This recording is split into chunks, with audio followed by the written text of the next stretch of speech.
بسم اللہ الرحمن الرحیم۔ السلام علیکم جی، آپ میرا یوٹیوب چینل اور فیس بک پیج صلاح الدین دیکھ رہے ہیں۔ میرا نام صلاح الدین ہے اور آج کی پوڈ کاسٹ میں میرے ساتھ ایک ایسا شخص موجود ہے جو ہمارے بیچ میں رہتے ہوئے، ہمارے ارد گرد رہتے ہوئے، ہمارے پڑوس میں بھی رہتے ہوئے، ہمارے ساتھ بیٹھ کر کھانا کھاتے ہوئے بھی ہمارے لیے اجنبی ہوتا ہے۔ میں بات کر رہا ہوں ایک سفید پوش آدمی کی۔ ہمارے اس معاشرے میں سفید پوش انسان کے لیے زندہ رہنا تقریباً مشکل ہو چکا ہے۔ ایک سفید پوش انسان کی زندگی کیسے ہوتی ہے وہ ایک سفید پوش کے علاوہ کوئی بھی شخص نہیں جان سکتا۔ سفید پوش انسان کی زندگی میں جھانکنے کی کوشش کرتے ہیں آج، اور بات کرتے ہیں ایک سفید پوش شخص سے کہ اس کی زندگی باقی لوگوں کی زندگی سے کس قدر مختلف ہوتی ہے اور کتنی مشکلات میں ان کی زندگی کٹتی ہے۔ آئیے بات کرتے ہیں ایک سفید پوش انسان سے۔ آپ یہ بتائیے کہ آپ کی زندگی ایک غریب یا ایک امیر آدمی کی زندگی سے کتنی مختلف ہوتی ہے؟ اصل میں ہماری زندگی مختلف کچھ اس طرح بھی ہوتی ہے کہ ہم وہ چھپے لوگ ہوتے ہیں کہ جو بظاہر تو صاف ستھرے کپڑوں میں ہوتے ہیں، ہمیں کوئی مستحقین میں نہیں گنتا۔ ہمارے لیے ہر شخص کی یہی رائے ہوتی ہے کہ یہ لوگ بالکل ٹھیک ٹھاک ہیں، یہ لوگ کسی چیز کی ضرورت نہیں رکھتے۔ چونکہ آپ نے پہلے ہی بات کر دی کہ امیر بندہ جو ہوتا ہے وہ تو دکھ رہا ہے کہ وہ امیر ہے، اس کے رہنے سہنے کے طریقے سے، اس کے اٹھنے بیٹھنے کے، اس کے طرز زندگی سے لوگوں کو یہ لگ رہا ہوتا ہے کہ یہ امیر آدمی ہے، کیونکہ اس نے بہت اچھا پہنا ہوتا ہے، بہت اچھی گاڑی میں وہ گھوم رہا ہوتا ہے۔ وہ ہم چھوٹے موٹے لوگوں کو منہ نہیں لگا رہا ہوتا۔ دوسری طرف غریب آدمی جو بالکل واقعی غریب دکھتا ہے، اب اگر ہوتا نہیں ہے تو اس کی ہم الگ بات کرتے ہیں کہ وہ ہوتا ہے یا نہیں ہوتا، لیکن وہ اس نے پھٹے پرانے کپڑے پہنے ہوتے ہیں، اس نے اپنے آپ کو غریب کنسیڈر کر لیا ہوتا ہے، وہ غریب ہی دکھنا چاہتا ہے، چونکہ اس نے غریب دیکھ کر ہی اپنی ضرورت کو پوری کرنا ہوتا ہے۔ اب غریب آدمی اگر اچھا نہیں کھا سکتا تو وہ کسی سے مانگنے کی جسارت، مانگنے کی ہمت بھی کر سکتا ہے، اور کوئی اس کی مدد اس لیے بھی کر دیتا ہے کہ یہ غریب بندہ ہے۔ بیچ میں ہم آ جاتے ہیں جی، ہم نہ ادھر کے ہوتے ہیں نہ ادھر کے ہوتے ہیں۔ ہم وہ بدقسمت لوگ ہوتے ہیں جو اپنی شرم و حیا کی آڑ میں بہت پس رہے ہوتے ہیں اور بہت پسی ہوئی زندگی گزار رہے ہوتے ہیں۔ ہمارے بارے میں جو لوگ یہ سمجھ رہے ہوتے ہیں کہ ان کے لیے سب اچھا ہے، آپ یقین کریں اس سب اچھے کے پیچھے بہت ساری ضروریات، بہت ساری مشکلات اور بہت ساری پریشانیاں چھپی ہوتی ہیں۔ ہم بہت کم مزدوری یا بہت کم تنخواہ پر اپنے گھر کے سارے معاملات کو چلا رہے ہوتے ہیں، بجلی کے بل، گیس کے بل، گھر کے راشن، گھر کی باقی ضروریات، اور اگر خدا نہ خواستہ اسی بیچ کوئی ایسی آفت آ جائے، بجلی کا بل زیادہ آ جائے، گیس کا بل زیادہ آ جائے، یا کوئی اس طرح کی خدا نہ خواستہ آفت آ جاتی ہے، آپ یقین کریں ہمارے پورے مہینے کا نظام ڈسٹرب ہو جاتا ہے۔ اور ہمیں سب سے بڑی پرابلم یہ ہوتی ہے کہ ہم کسی کے سامنے ہاتھ نہیں پھیلا سکتے، کیونکہ شرم و حیا بیچ میں آ جاتی ہے، جبکہ لوگوں کی نظر میں ہمارے لیے کوئی مسئلہ نہیں ہوتا۔ اسی لیے ہماری زندگی باقی لوگوں سے مختلف ہوتی ہے۔ ہم یہ نہیں کہ رات کو بڑی سکون کی نیند سوتے ہیں، یہ نہیں کہ ہم بڑے اچھے دن گزارتے ہیں۔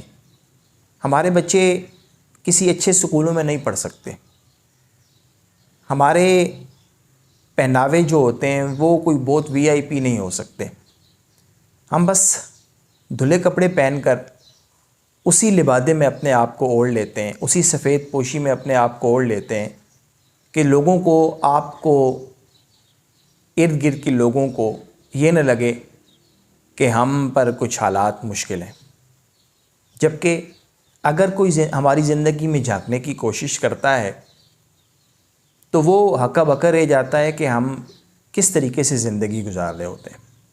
اس کے علاوہ ہم نے لوگوں کو دھوکے میں رکھا ہوتا ہے۔ ہمارا جو سب سے بڑا دھوکہ ہوتا ہے لوگوں کے لیے، وہ ہمارا پہناوا ہوتا ہے۔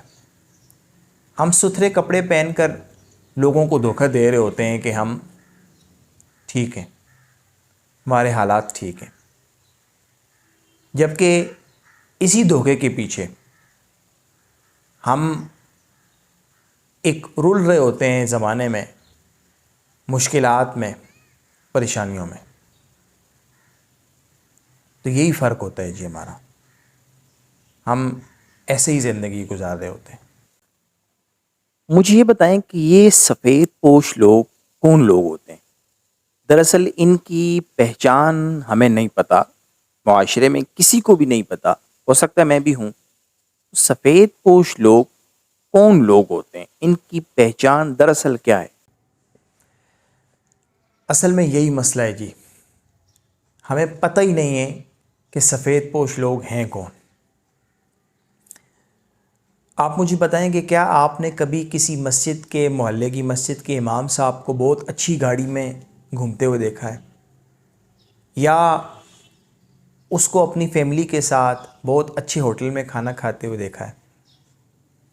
آپ مجھے یہ بتائیں کہ کیا آپ نے کبھی کسی دیہڑی دار مزدور کے بچوں کو بہت اچھے اسکولوں میں یا بہت اچھی یونیورسٹی میں پڑھتا ہوا دیکھا ہے؟ آپ مجھے یہ بتائیں کہ کیا آپ نے کبھی چھوٹی موٹی جاب کرنے والے بندے کو بہت اچھے کپڑوں میں، بہت اچھے موبائل کے ساتھ دیکھا ہے؟ میں دعوے سے کہتا ہوں کہ آپ نے یہ مناظر نہیں دیکھے ہوں گے۔ وہ جو مسجد کے امام صاحب ہیں، ان کی تنخواہ بہت مر کر بھی 10 سے 12 ہزار روپے ہے۔ وہ ان 10-12 ہزار روپے سے اپنے گھر کے راشن، اپنے گھر کے بجلی کے بل، اپنے گھر کے باقی سارے معاملات پورے کریں گے، یا بہت اچھی گاڑی میں گھومیں گے۔ وہ جو دیہڑی دار مزدور ہے، اس کی اگر دیہڑی لگتی ہے تو گھر میں راشن جاتا ہے اور راشن سے کچھ نہ کچھ پکتا ہے۔ اگر خدا نہ خواستہ کچھ بارشوں کے موسم میں، یا جس طرح پچھلے دنوں کووڈ آیا تھا، ان حالات میں اگر خدا نہ خواستہ کچھ مسائل اس طرح کے آ جاتے ہیں، آپ سوچ بھی نہیں سکتے کہ اس بندے کی اوپر کیا گزرتی ہے۔ تو اگر آپ اس بات پر اتفاق کرتے ہیں کہ ایسا ہی ہے، تو آپ یہ لکھ کے لے لیجئے کہ یہی لوگ سفید پوش لوگ ہیں، اور سفید پوش لوگ کوئی بھی نہیں ہوتے۔ آپ کے گھر کے پاس جس بندے کا گھر ہے، اور وہ اگر ایسے ہی کوئی چھوٹی موٹی جاب کرتا ہے، کوئی دیہڑی دار مزدور ہے، کوئی چھوٹی موٹی نوکری کرتا ہے، وہ سفید پوش ہے۔ کیا لگتا ہے آپ کو کہ ایک سفید پوش طبقہ اپنے مسائل کیسے حل کر سکتا ہے؟ یا اگر ہم یہ کہیں کہ ہمارا معاشرہ سفید پوش لوگوں کے مسائل کیسے حل کر سکتا ہے؟ کیا حل ہے؟ آپ کیا رائے پیش کرتے ہیں اس پر؟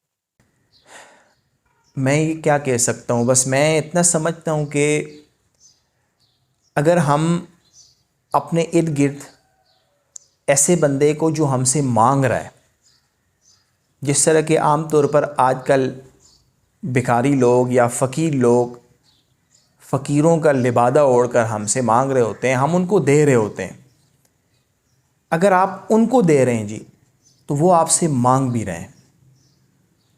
مانگنے والے کو اگر آپ دے رہے ہیں تو آپ ان کو کیوں نہیں دے رہے، آپ ان کی مدد کیوں نہیں کر رہے جو آپ سے یہ مانگنے کی یا آپ کو کہنے کی ہمت اور جسارت نہیں رکھتے؟ میں یہی سمجھتا ہوں جی کہ اندھا نہ بنیں، آپ ان لوگوں کو بھی اپنی نظر میں رکھیں کہ جو آپ کو کہہ نہیں پاتے کہ ہمیں کچھ چیز چاہیے، ہمارے حالات ٹھیک نہیں ہیں۔ اس لیے اسلام سب سے بہترین حل پیش کرتا ہے۔ اگر آپ اسلام کی تعلیمات کے اوپر بھی چلیں اور اسلام کی تعلیمات کے مطابق اگر آپ کا پڑوسی وہ بھلے شیعہ ہے، سنی ہے، دیوبندی ہے، بریلوی ہے، کافر ہے، کوئی بھی ہے، اس کی قید اللہ نے لگائی ہی نہیں، لیکن اگر وہ بھوکا مر گیا تو کل قیامت کے دن آپ سے حساب لیا جائے گا. آپ سے پوچھو گے کہ کیوں وہ بھوکا سو گیا، آپ کو کیوں علم نہیں تھا. یہاں ہرگز یہ اشارہ نہیں ہے جی کہ آپ اپنے پڑوسی کے گھر میں تاکتے رہیں، جھانکتے رہیں، دیکھتے رہیں کہ کیا ہو رہا ہے. یہاں یہی اشارہ ہے کہ آپ کم از کم ان کا خیال رکھیں، کم از کم ان کے معاملات آپ کو پتہ ہوں، ان کی ضروریات آپ کو پتہ ہوں. چونکہ جن لوگوں نے آپ سے مانگا ہے وہ اگر آپ کے قریب کے نہیں ہیں، وہ بیکاری لوگ ہیں، تو میں یہ دعوے سے کہتا ہوں کہ اگر آپ ان کو نہیں دیتے تو اللہ تعالیٰ آپ کو پوچھ گچھ نہیں کرے گا کہ آپ نے ان کو کیوں نہیں دیا. لیکن جو نہیں مانگ رہے اور آپ کے قریب ہیں اور آپ اس وجہ سے نہیں دے رہے کہ یہ مانگ نہیں رہے، تو میں یہ دعوے سے کہتا ہوں کہ اللہ تعالیٰ کل آپ سے ضرور پوچھے گا. لہذا جس چیز کی ہم سے پوچھ ہونی ہے ہم انہی کا خیال رکھیں، جن کی پوچھ نہیں ہونی ان کا خیال کوئی بھی رکھ دے گا. میں نہیں تو آپ دے دیں گے، آپ نہیں تو تیسرا کوئی دے دے گا. میں یہی سمجھتا ہوں کہ اس کا یہی حل ہے. میرے انتہائی محترم ناظرین، میں امید کرتا ہوں کہ آپ میری اس چھوٹی سی کاوش کا مقصد سمجھ گئے ہوں گے اگر آپ نے ویڈیو پوری دیکھی ہوئی ہو. ملتے ہیں کسی نیکسٹ ویڈیو میں. بہت شکریہ.